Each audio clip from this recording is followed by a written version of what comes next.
অন্ধকারাচ্ছন্ন রাত্রি যদি এসে থাকে তাহলে আলোকিত প্রকাশ নিয়ে সূর্যও অবশ্যই আসে। রোগ যদি এসে থাকে তাহলে তার ওষুধও অবশ্যই আসে।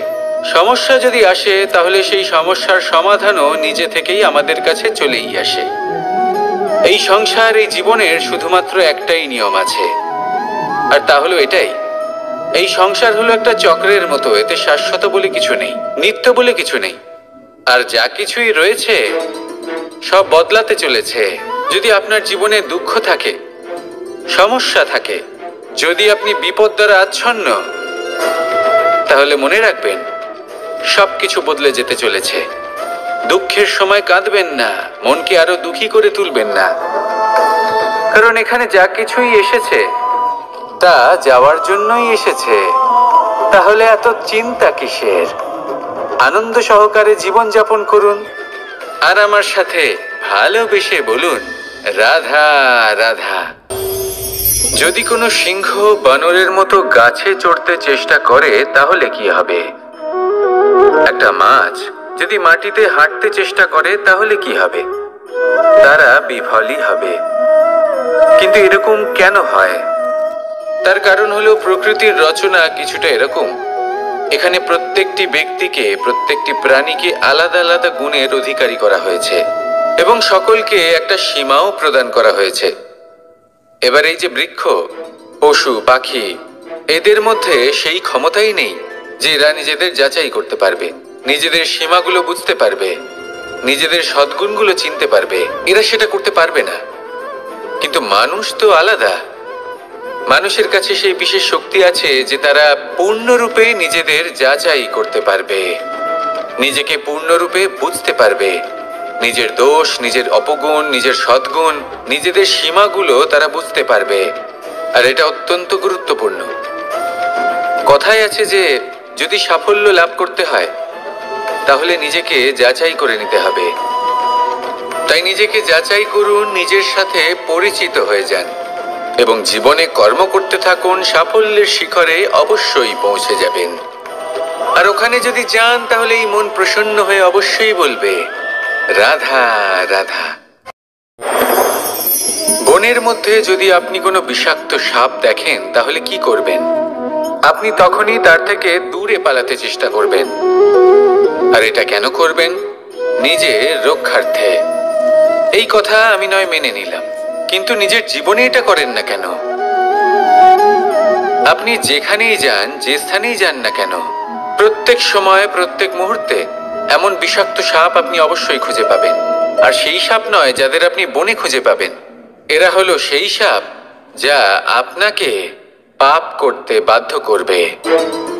আপনার অন্তরের বাসনা, ক্রোধ, অহংকার, লোভ, ঈর্ষা, এদের বৃদ্ধি ঘটাবে। দেখুন, বনের এই সাপ আপনাকে একবার ছেড়ে দিতেও পারে, ছোবল নাও মারতে পারে, কিন্তু এই যে পাপরূপী সাপ আছে তা অবশ্যই ছোবল মারবে। কর্ম যদি করেন তাহলে অবশ্যই ফল পাবেন। সেই জন্য যখনই কোথাও যাবেন, যদি এমন কাউকে দেখেন, যদি এমন কিছু দেখেন যে আপনাকে পাপ করতে বাধ্য করছে, তাহলে সেই মুহূর্তে সেখান থেকে পালিয়ে যান। যেমন বনের সাপ দেখে আপনি পালাতে থাকেন। সৎকর্মের রক্ষা অত্যন্ত আবশ্যক। আসুন আর আমার সাথে ভালোবেসে বলুন রাধা রাধা। মনুষ্য জীবনের সব থেকে বেশি গুরুত্বপূর্ণ বিষয় হলো মনের একাগ্রতা। এই সংসারের যে কটি মহান কার্য সম্পাদন হয়েছে তা হলো মনের এই একাগ্রতার একমাত্র ফল। আপনি অবশ্যই দেখে থাকবেন, অনেক ছোট বড় নদী যা বয়ে চলে তাদের সামনে একটা বাঁধ নির্মাণ করা হয় সেই সব নদীর জল সঞ্চয় করতে। বাঁধ হয়ে গেলে প্রয়োজন মতো বা মনের ইচ্ছে মতো তাকে ব্যবহার করা সম্ভব। এবার এটাই আমাদের মনের সাথেও সম্ভব। আমাদের মনের একাগ্রতা আজকের দিনে দাঁড়িয়ে বিভিন্ন ধরনের বিকার, ক্রীড়া এবং ভোগের মধ্যে ভাগ হয়ে গেছে। একে একত্রিত করতে হবে, একটা বাঁধ নির্মাণ করতে হবে, কর্মের বাঁধ। আপনাকে শুধু এটাই করতে হবে, যেটা উচিত কর্ম সেটাই করুন, যেটা অনুচিত কর্ম সেটা করা থেকে নিজেকে বিরত রাখুন, ব্যাস। এই কাজটাই আপনি করতে থাকুন, মনের মধ্যে একাগ্রতার বাঁধ নির্মাণ করুন। আর একবার যদি তা নির্মাণ হয়ে যায়, তাহলে যখন চাইবেন, যেখানে চাইবেন, যতটা চাইবেন, একাগ্রতা প্রয়োগ করতে পারবেন। আর একবার যদি আপনি এটা শিখে যান, তাহলে এই সংসারকে বদলে ফেলার মতো কাজ আপনি করতে পারবেন, সমাজকে শোধরাবার মতো কাজ করতে পারবেন। তাহলে এই মনকে একাগ্র করুন আর আমার সাথে ভালোবেসে বলুন, রাধা রাধা। আমরা সবাই ফল খাই, কিন্তু আমাদের সেই ফলই প্রিয় হয় যে পরিপক্ক হয়ে ওঠে, যেটা নম্র হয়, আর যে ফল অনেক বেশি মিষ্টি আর সুস্বাদু হয়ে থাকে, যাদের রঙে বাহার দেখা যায়। সেইভাবে জীবনে আমরা নানান মানুষের সাথে পরিচিত হই, কিন্তু সেই মানুষই আমাদের মন ছুঁয়ে যায় যারা বিনম্র স্বভাবের, যাদের বাণী খুব মধুর, যাদের অন্তরে আত্মবিশ্বাসের একটা তেজ, একটা রং দেখা যায়। এবার এমন ব্যক্তি আমরা কি করে হব? ঠিক সেইভাবেই যেমন একটা ফল রোদ, বর্ষা, শীত, বায়ু এই সকল সংকটময় পরিস্থিতির সম্মুখীন হয়ে পরিপক্ক হয়ে ওঠে, সেইভাবেই মানুষ সংকটময় পরিস্থিতির সম্মুখীন হয়ে পরিপক্ক হয়ে ওঠেন। যদি এই সংকটের সম্মুখীন হন, তাহলে অভিজ্ঞ হবেন, আর এই অভিজ্ঞতাই শিক্ষা দিয়ে যাবে। এই অভিজ্ঞতা আমাদের শিখিয়ে দেয় যে আমাদের বিনম্র থাকতে হবে, অহংকার করে কোনো লাভ নেই। মধুর বাণীর যে কি মূল্য তা আমরা শিখতে পারি।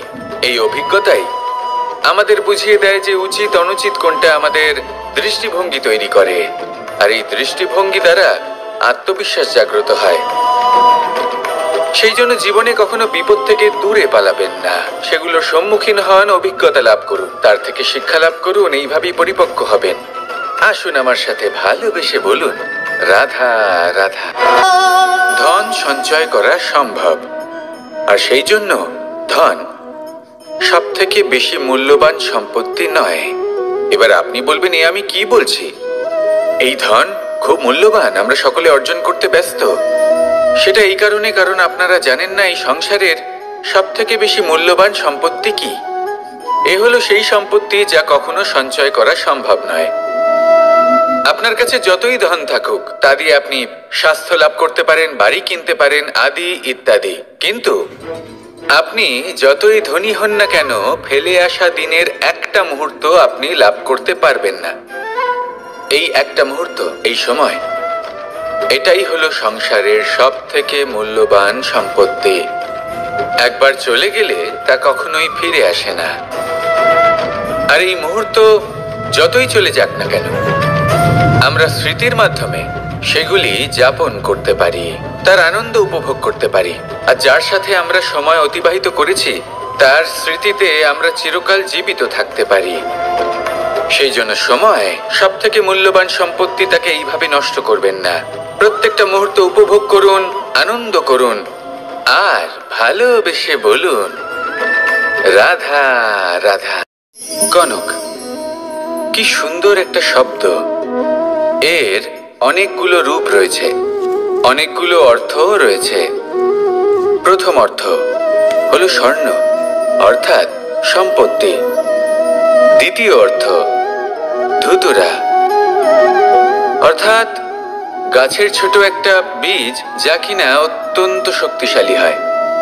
যদি বেশি মাত্রায় এর প্রয়োগ করা হয়, তাহলে এটা বিষময় হয়ে উঠতে পারে। এই হলো সেই ধুতুরা যার প্রয়োগ মহাদেবের পুজোতে করা হয়। এবার প্রশ্ন হলো এটাই যে এই স্বর্ণ এবং এই ধুতুরার মধ্যে মিল কি রয়েছে। মিল হলো এটাই যে এই দুটোই মানুষকে মত্ত করে তোলে। ধুতুরা মানুষকে তখন মত্ত করে যখন তাকে সেবন করা হয়, কিন্তু স্বর্ণ, ধন, সম্পত্তি, মানুষ সেটা যতটাই অর্জন করে নেয় সেটাই যথেষ্ট।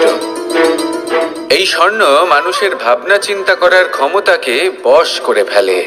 মানুষ সম্পত্তির লোভে মত্ত হয়ে ওঠে, কারণ যে যত চমৎকারী, যতটা অমূল্য হয়, তাকে সামলানো কিন্তু ততটাই কঠিন, তাই না? তাই মনে রাখবেন, ধন, স্বর্ণ, সম্পত্তি এগুলো ধুতুরার থেকেও অনেক বেশি বিষাক্ত হতে পারে। তাই এর ওপর আত্মসংযমের একটা কবচ পরিয়ে রাখবেন। এবং বিবেকের শক্তির সাথে এগুলো প্রয়োগ করুন, তবেই কল্যাণ হবে। আসুন আমার সাথে ভালোবেসে বলুন, রাধা রাধা। মানুষের জীবনে 3টি গুণ অত্যন্ত প্রয়োজনীয়: শ্রদ্ধা, বিনম্রতা, যোগ্যতা। যদি জ্ঞান লাভ করতে চান তাহলে শ্রদ্ধার প্রয়োজন, যদি মান লাভ করতে চান তাহলে স্বভাবে বিনম্র হওয়া প্রয়োজন, আর যদি মনোবাঞ্ছিত স্থান লাভ করতে চান তাহলে যোগ্যতার প্রয়োজন। বিষয়টা সহজ। শ্রদ্ধা আপনাকে জ্ঞান দেবে, নম্রতা আপনাকে মান, আর যোগ্যতা উচিত স্থান দেবে। কিন্তু যদি আপনি এই 3টি গুণ সম্মিলিত করেন তাহলে এমন কিছু লাভ করবেন যা এই সব কিছুর থেকে অনেক ঊর্ধ্বে। সম্মান। আর এ হলো সেই সম্মান যা প্রত্যেক মানুষের নিজের জীবনে লাভ করতে চেষ্টা করা উচিত, কারণ এই হলো সেই সম্মান যার কারণে আপনি চলে যাওয়ার পরেও এই সংসার আপনাকে ভালোবাসবে আর মনে রাখবে। আসুন আমার সাথে ভালোবেসে বলুন, রাধা রাধা।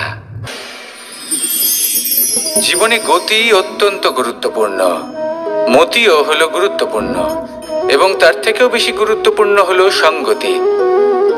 একটা জলের ফোঁটা, তার মধ্যে গতি থাকে, প্রকৃতির মধ্যে তা লাভ করার ইচ্ছে নিহিত থাকে, কিন্তু এই যে সঙ্গতি তা নির্ধারিত করে যে এই জলের ফোঁটা ঝিনুকের মুখে পড়ে মুক্তোতে পরিণত হবে নাকি বিষাক্ত সাপের মুখে পড়ে বিষে পরিণত হবে।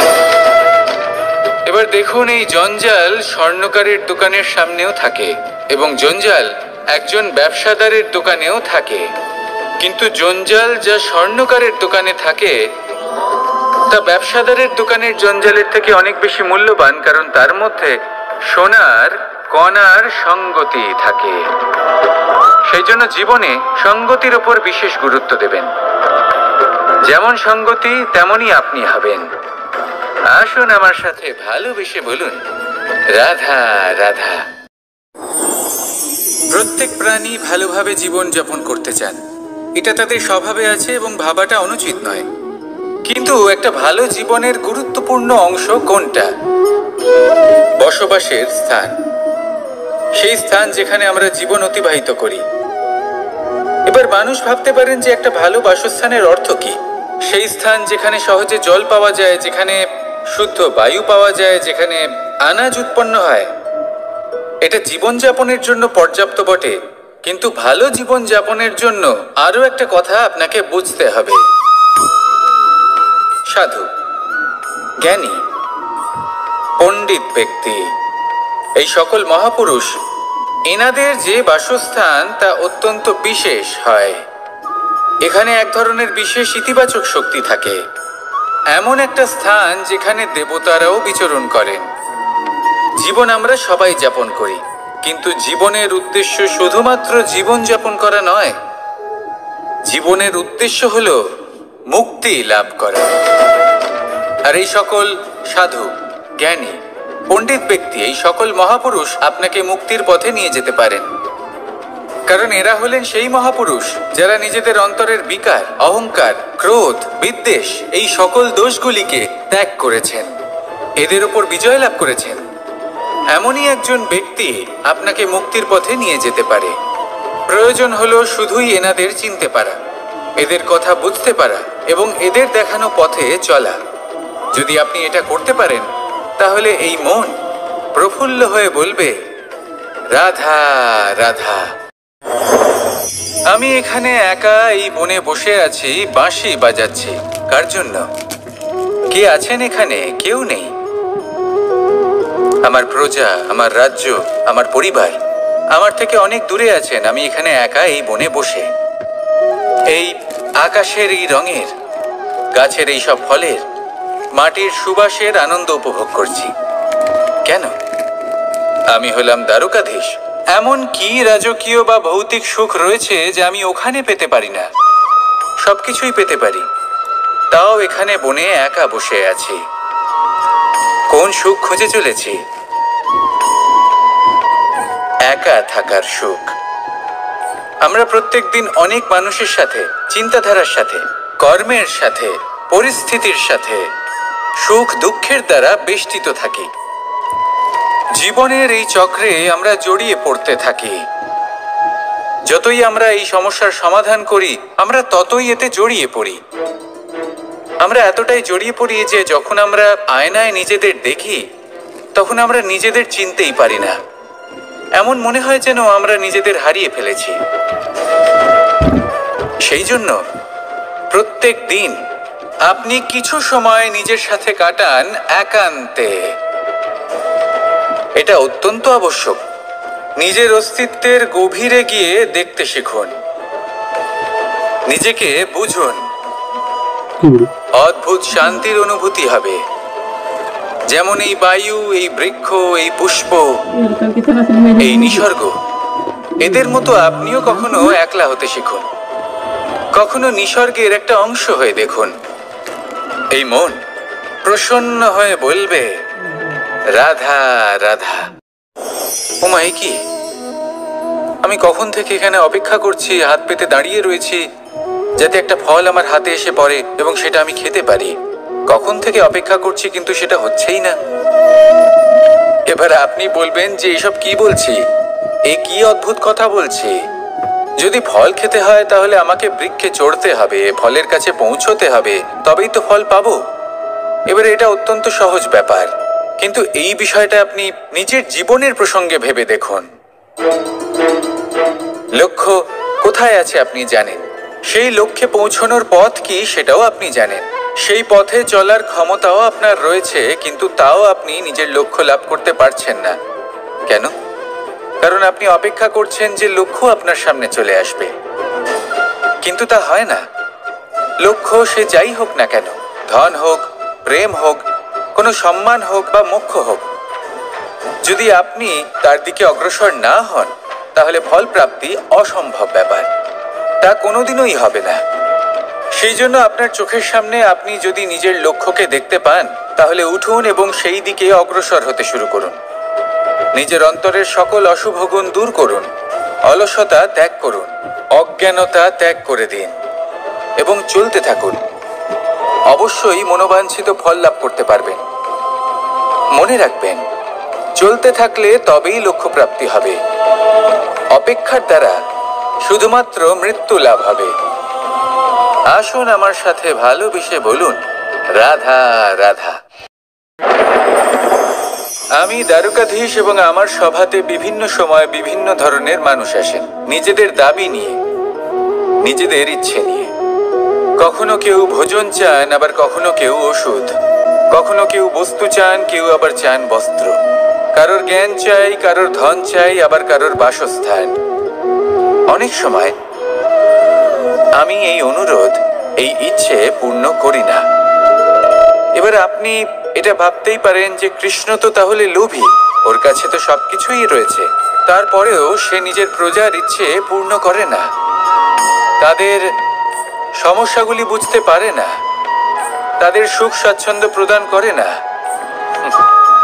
আসল সত্য হলো এটাই যে কোনো সবল ব্যক্তি, যে কোনো গৃহস্থ ব্যক্তি যে কাজ করতে সক্ষম, তার পরিশ্রম দ্বারাই নিজের প্রয়োজনগুলি এবং ইচ্ছেগুলি পূরণ করা উচিত। এটা অত্যন্ত প্রয়োজনীয়, আর এগুলো তিনি করতে পারেন শিল্প, ব্যবসা, আচরণ অথবা জ্ঞানের ভিত্তিতে। এই পথে চলতে হবে, পরিশ্রম করতে হবে, তবেই সে কিছু অর্জন করতে পারবে। এবার এমন কোনো ব্যক্তি যার এই সব কিছুতে কোনো রুচি নেই, যে কিছুই করতে চায় না, সে কিছুই অর্জন করতে পারবে না। এবার এরকম কোনো ব্যক্তিকে যদি আমি কোনো বস্তু প্রদান করি, তাহলে কি হবে? সে পরাধীন হয়ে যাবে, আর সেটা উচিত হবে না। তাহলে কি করা উচিত? তাকে পথ দেখানো, তাকে বোঝাতে হবে যে কোন পথে চলে তুমি নিজের লক্ষ্য প্রাপ্ত করতে পারবে।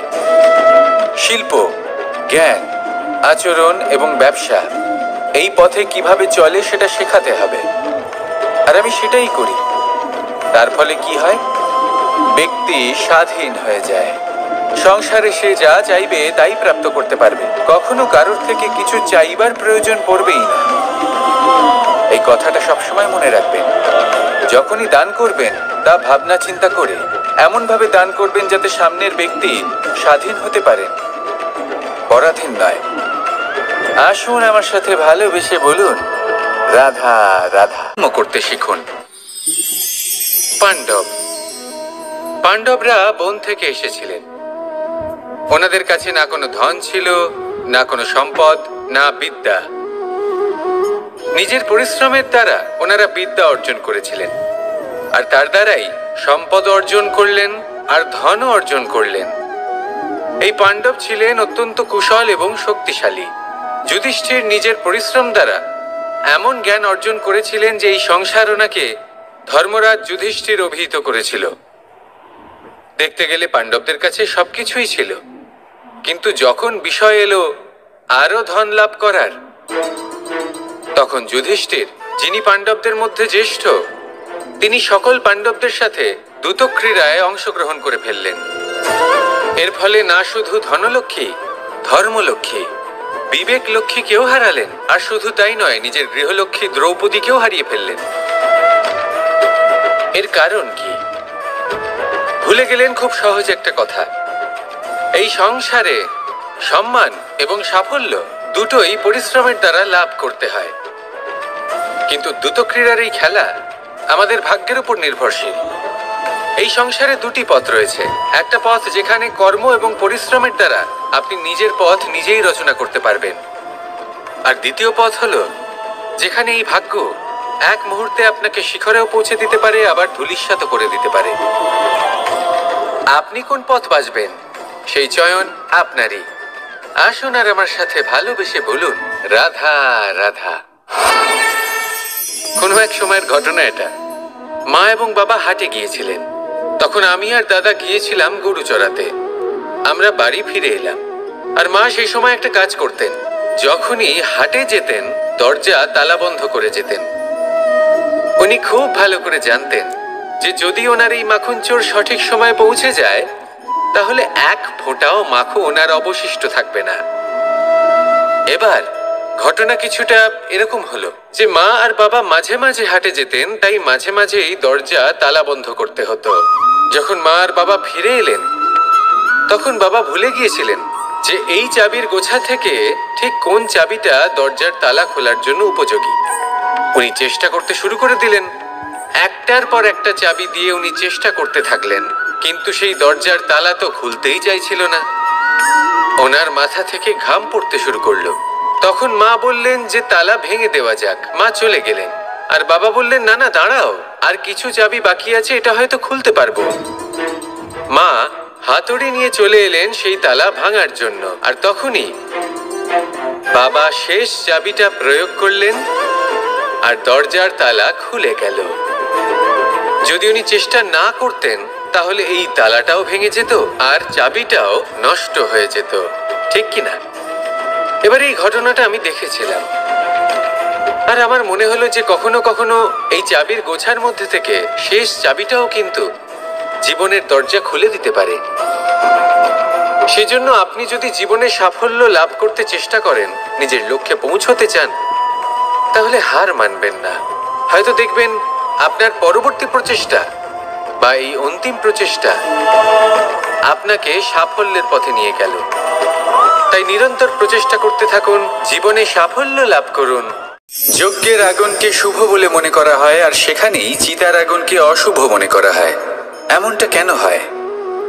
এখানে বিষয়টা হলো লক্ষ্য, বিচার এবং সঙ্গের। যখন আমরা যজ্ঞ করি তখন আমাদের লক্ষ্য কি হয়? পরিবেশকে আরো পবিত্র করে তোলা, ইতিবাচক করে তোলা। আমাদের লক্ষ্য শুভ হয়। তারপরে আসে বিচার। এই পরিস্থিতিতে সেই বিচার হলো অগ্নি। স্ফুলিঙ্গ থেকে তীব্র আকার ধারণ করে সমস্ত কাঠকে পুড়িয়ে দেয় এবং সুগন্ধ ছড়িয়ে দেয়। অর্থাৎ যদি আপনার লক্ষ্য শুভ হয় তাহলে তার নিজেই শুভ বিচারধারাকে আমন্ত্রণ জানায়। এই শুভ বিচার তখনই আসবে যখন আপনার সংকল্প শুভ হবে। অন্যদিকে হলো চিতার আগুন। এর লক্ষ্য কি? একটা দেহকে পরধামে পৌঁছে দেওয়া। সবার শেষে সবকিছু আপনার উপরে নির্ভরশীল যে আপনি কোনটা চয়ন করতে চান। আপনার লক্ষ্য যদি শুভ হয় তাহলে আপনার বিচার এবং সঙ্গতি আর তার পরিণাম সবই শুভ হবে।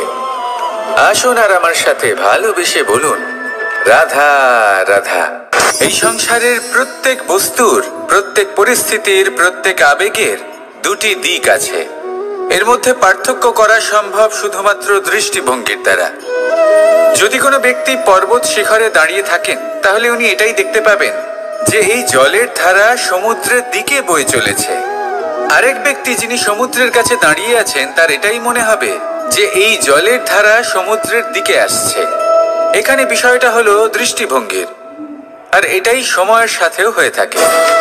অনেক সময় মানুষ চিন্তিত হয়ে পড়েন, ত্রস্ত হয়ে পড়েন যে তার কাছে হয়তো খুব কম সময় আছে, তাতে তিনি অনেক কিছুই করতে পারবেন না, আর একটু সময় থাকলে খুব ভালো হতো। তিনি এভাবেও ভাবতে পারেন যে অল্প হলেও সময় বাকি তো রয়েছে, অর্থাৎ যা অবশিষ্ট আছে তাকে সংরক্ষণও করা সম্ভব, তাতে জীবন যাপনও করা সম্ভব। আর এটা নির্ভর করছে আপনার উপর। তাই দৃষ্টিভঙ্গি ইতিবাচক রাখুন। জীবনে দুই ধরনের আবেগ রয়েছে যার কোনো মূল্য নেই। আমার কথার অর্থ এটা নয় যে এদের কোনো গুরুত্ব নেই, গুরুত্ব যথেষ্টই রয়েছে, শুধু এদের জন্য আপনাকে কোনো মূল্য দিতে হয় না। প্রথম আবেগ হলো আনন্দ, প্রসন্নতা। এটা আপনি যে কোনো জায়গায় খুঁজে পেতে পারেন যদি আপনি খুঁজে পেতে চান। আপনি কোনো পুষ্পের সৌন্দর্য দেখে প্রসন্ন হতে পারেন। বায়ুর কারণে যখন একটি বৃক্ষ শিহরিত হয় সেটা দেখে আপনি প্রসন্ন হতে পারেন। একটা ছোট্ট শিশুর কলরব শুনেও আপনি প্রসন্ন হতে পারেন। একটা ক্রন্দনরত বালককে হাসিয়ে আপনি প্রসন্ন হতে পারেন। সবকিছু আপনার উপর নির্ভরশীল। সেখানে আরেকটি আবেগ হলো দুশ্চিন্তা। মানুষ বড়ই দুশ্চিন্তা করতে থাকে। আজ আমি এই কাজ করেছি, সেই বিষয়ে চিন্তা। আজ আমি এই কাজ করতে পারিনি, সেই বিষয়ে চিন্তা। কাল আমাকে এই কাজ করতে হবে, সেই নিয়ে চিন্তা। আমি কি সেই কাজটা করতে পারবো, সেই বিষয়েও দুশ্চিন্তা। চিন্তা সর্বত্র রয়েছে, যার জন্য মূল্য দিতে হয় না। যত চান আপনি একত্রিত করতে পারেন। একটা গুরুত্বপূর্ণ কথা মনে রাখবেন, প্রসন্নতা জীবনের একটা নতুন সূত্রপাত। সেখানে দুশ্চিন্তা হলো জীবনের চিতার সমান। এবার এই দুটি আবেগ হলো মূল্যহীন, দুটোই আপনার সামনে আছে। কোনটা চয়ন করবেন আপনি, দুশ্চিন্তা নাকি প্রসন্নতা? সিদ্ধান্ত আপনারই। আসুন আর আমার সাথে ভালোবেসে বলুন, রাধা রাধা। ধন, সম্পত্তি, এগুলো আসলে কি? এগুলো শুধু সেই মূল্য যার দ্বারা আমরা কোনো কিছু অর্জন করতে পারি। এবার এই ধনের দ্বারা এই সংসারে অনেক কিছু লাভ করা সম্ভব, কিন্তু সেই সব কিছুই শুধুমাত্র ভৌতিক বস্তুই হবে, ভৌতিক সামগ্রী, ভৌতিক সুবিধা। অর্থাৎ আপনার কাছে যতই ধন থাকুক তা আপনাকে শান্তির ঘুম এনে দিতে পারবে না, আপনাকে জীবনের বাস্তব সুখের অনুভূতি লাভ করাতে পারবে না, কারণ এগুলো ভৌতিক ধন। এই ভৌতিক বস্তুই অর্জন করাতে সক্ষম। বাস্তবিক ধন কি? যদি এই প্রশ্ন আপনার মনে আসে তাহলে তার উত্তর আমি আপনাকে দেব একটা উদাহরণের মাধ্যমে। কখনো আপনি শুনে থাকবেন যে একজন পিতা আজীবন অনিষ্ট করেন, অনর্থ করেন, খারাপ কাজ করেন শুধু ধন অর্জনের জন্য। তিনি ভাবেন যে আমি ধন অর্জন করব আর নিজের সন্তানকে একটা উজ্জ্বল ভবিষ্যৎ প্রদান করব, একটা সুখ স্বাচ্ছন্দ্যময় জীবন দান করব। এবার সন্তান যখন জন্ম লাভ করে তখন সে ভাগ্যের জোরে সেই ধন ভোগ করে। যেরকম সে পায় সেরকমই তার ব্যবহার সে করে। কখনো আপনি এটাও দেখে থাকবেন যে সেই সন্তান সমস্ত ধন নষ্ট করে ফেলে, আর সেই পিতা যিনি সমস্ত ধন সঞ্চয় করেছেন, যিনি সেই ধনের প্রভু, আজ সেই ধনের প্রহরী হয়ে রয়েছেন। এবার এরকম কেন হয়? এরকম তখনই হয় যখন সেই পিতা বুঝতেই পারেন না যে তার জীবনের আসল ধন কি। সেই আসল ধন তার সন্তানকে সে দিতেই পারে না। যদি পিতা তার সন্তানকে কর্মের জ্ঞান দিতে পারেন, উচিত কোনটা অনুচিত কোনটা সেই শিক্ষা দিতে পারেন, সংস্কারের প্রকৃত শিক্ষা দিতে পারেন, তবে সেটা ধনের থেকে অনেক বেশি গুরুত্বপূর্ণ। এটাই হলো জীবনের বাস্তব ধন। আপনি সেই কথা তো অবশ্যই শুনে থাকবেন, কুসন্তান হলে ধন সঞ্চয় করে কি হবে, সুসন্তান হলে ধন সঞ্চয় করে কি হবে? সন্তান যদি কুপুত্র হয় তাহলে সব নষ্ট করে ফেলবে, আর সন্তান যদি সুপুত্র হয় তাহলে ধন থাকুক না থাকুক সে নিজেই কর্মের পথে অগ্রসর হয়ে ধন অর্জন করবে আর নিজের জন্য এক উজ্জ্বল ভবিষ্যৎ গড়ে তুলবে। তাই সন্তানকে সম্পদ দেওয়ার আগে কর্মের জ্ঞান দান করুন, সুশিক্ষা দিন, কারণ এটাই হলো জীবনের প্রকৃত ধন। আসুন আর আমার সাথে ভালোবেসে বলুন, রাধা রাধা। একবার একটা শেয়াল বনে বিচরণ করছিল। ও একটা ছোট্ট শাবক দেখতে পেল।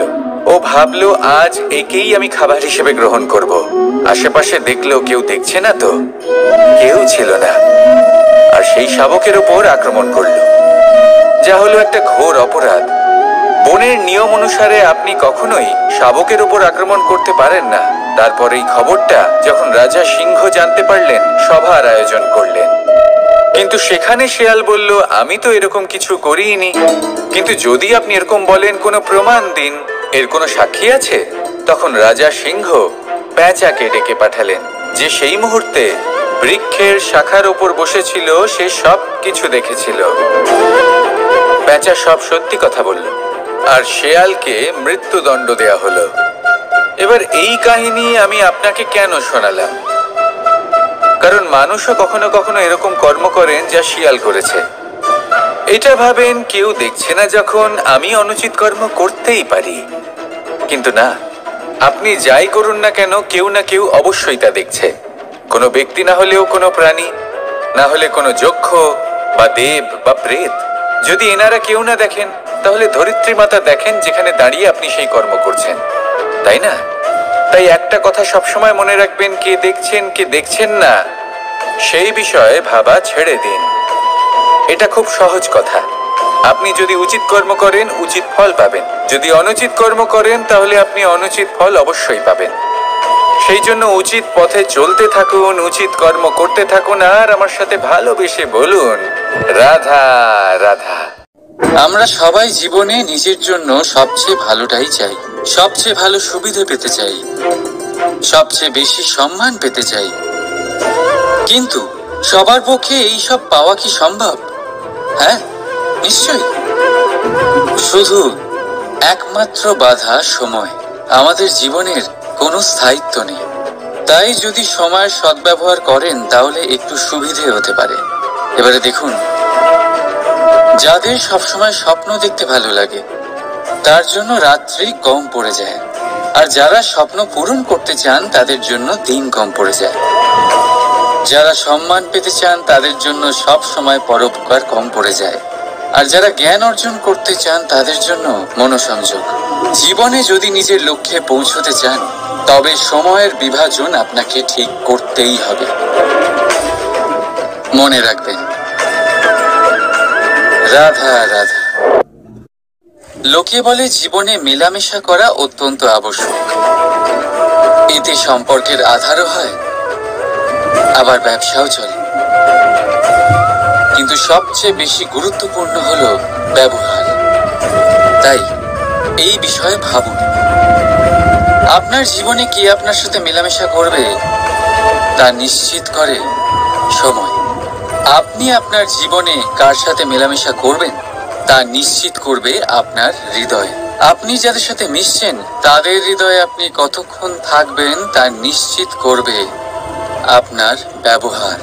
নিজের ব্যবহার ভালো রাখুন, সব ভালোই হবে। রাধা রাধা। এই ফুল দেখতে পাচ্ছেন আপনি? এটা সেই ফুল যার জীবন এই ডালে শুরু হয়েছিল। দর্শকদের চোখে প্রশংসা দেখলো সে। মধুর লোভে মৌমাছিরা এলো, আর তারপর ডাল থেকে ভেঙে নিচে পড়ে গেল সে। কেন? নিয়তি এরকম কেন করলো? ভাবুন। কারণ এই ডালেই ফুল হয়ে থাকাটা এই ফুলের জীবনের লক্ষ্য কখনোই ছিল না। এবার এই ফুল হয় দেবতাদের সজ্জায় ব্যবহৃত হবে, নয় কোনো কন্যার গয়নায় গাঁথা হবে, আর নয় কারোর প্রেম প্রদর্শনের মাধ্যম হবে। দেখুন, জীবনে নিজের লক্ষ্যে পৌঁছতে হলে যাত্রাকে ভয় পেলে চলবে না। নিজের অস্তিত্ব তৈরি করতে হলে তাদের ছায়া থেকে আপনাদের দূরে যেতেই হবে যারা আপনাকে অস্তিত্ব প্রদান করেছেন। এটাই জীবনের নিরন্তর সত্য। রাধা রাধা। আমাদের সকলের জীবনে কখনো না কখনো পাথর দ্বারা আঘাত লাগেই, আর এই সংসারও আমাদের ওপরে কখনো না কখনো পাথর বর্ষণ করে। কখনো আমাদের খারাপ ভেবে, আর কখনো আমাদের অসফল ভেবে, কখনো আমাদের বুদ্ধিহীন ভেবে। কারণ অনেক আছে, কিন্তু এই পাথর দ্বারা আমরা আঘাত পাবো কি পাবো না তা সম্পূর্ণ আমাদের হাতে। হয় আপনি এই পাথরের আঘাত পেয়ে চোখের জলে ডুবে থাকতে পারেন, আর নয়তো যদি আপনি চান তাহলে এই পাথর দিয়ে সেতু বানিয়ে সকল সমস্যার সাগর অতিক্রম করতে পারেন। সিদ্ধান্ত আপনার। এই পাথর এ হলো প্রতীক আমাদের নিন্দার, আমাদের আলোচনার। যে এই আলোচনা নাকারাত্মক ভাবে দেখবে সে শুধুমাত্র কষ্টই পাবে, আর যে এই আলোচনাকে নিজের বিকাশের আধার বানাবে সেই সাফল্যের চূড়ায় পৌঁছবে। তাই মনে রাখবেন, আলোচনা আপনার শত্রু নয়, আপনার সবচেয়ে বড় মিত্র। রাধা রাধা। মিষ্টি জল সবার পছন্দ, কিন্তু নোনতা জল কেউ পছন্দ করে না। এইবার ভাবার বিষয় হলো মুক্ত, যা সমুদ্রের গহ্বরেই তৈরি হয়। নোনতা জলের মধ্যে থেকেই প্রতি মুহূর্তে অন্য প্রাণীদের থেকে বেঁচে নিজের অস্তিত্বকে বাজি রেখে ঝিনুক মুক্ত প্রদান করে থাকে। কখনো ভেবেছেন কেন? কারণ সংকটের সম্মুখীন না হয়ে, চরম পরিস্থিতির সাথে না জড়িয়ে আপনার কখনোই সুখ প্রাপ্তি হবে না। তাই নির্ভীক হয়ে সংকটের সম্মুখীন হন, আর আমার সাথে ভালোবেসে বলুন রাধা রাধা। আমরা সকলেই সময়ের গুরুত্ব বুঝি। সময় আমাদের তৈরি করে, আর সময়ই আমাদের নষ্ট করে দেয়। কখনো ভালো সময় আসে, আর কখনো ভীষণ খারাপ সময় আসে। তবে আশ্চর্যের বিষয় এটাই যে সব জেনেও আমরা সময় নষ্ট করি। মনে রাখবেন, সময় শুধু বয়ে যায়, কখনো ফিরে আসে না। তাই ভালো সময় আসার অপেক্ষায় সময় নষ্ট করবেন না। যাই করবেন আজ, এক্ষুনি, এই মুহূর্তে শুরু করুন। তা সেটা কাউকে আনন্দ দেওয়াই হোক, বা নিজেকে বদলানোর চেষ্টা করা হোক, যাই হোক না কেন, বিলম্ব করবেন না। কারণ সময় শুধুমাত্র তাকেই সঙ্গ দেয় যে সর্বদা সময়কে সম্মান করে। রাধা রাধা।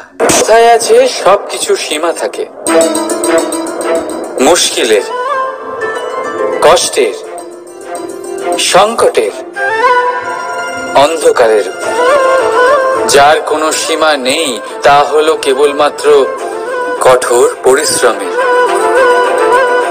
আপনি নিশ্চয়ই দেখেছেন, রাত্রি যতই অন্ধকারময় হোক, তারারা পরিশ্রম করে তার সাথে লড়তে থাকে, আর অবশেষে সকাল হয়েই যায়। ঝড়ে পাখিদের বাসা ছিন্ন বিচ্ছিন্ন হয়ে যায়, কিন্তু পাখিরা নিজের পরিশ্রম দ্বারা তা আবার বানিয়ে নেয়।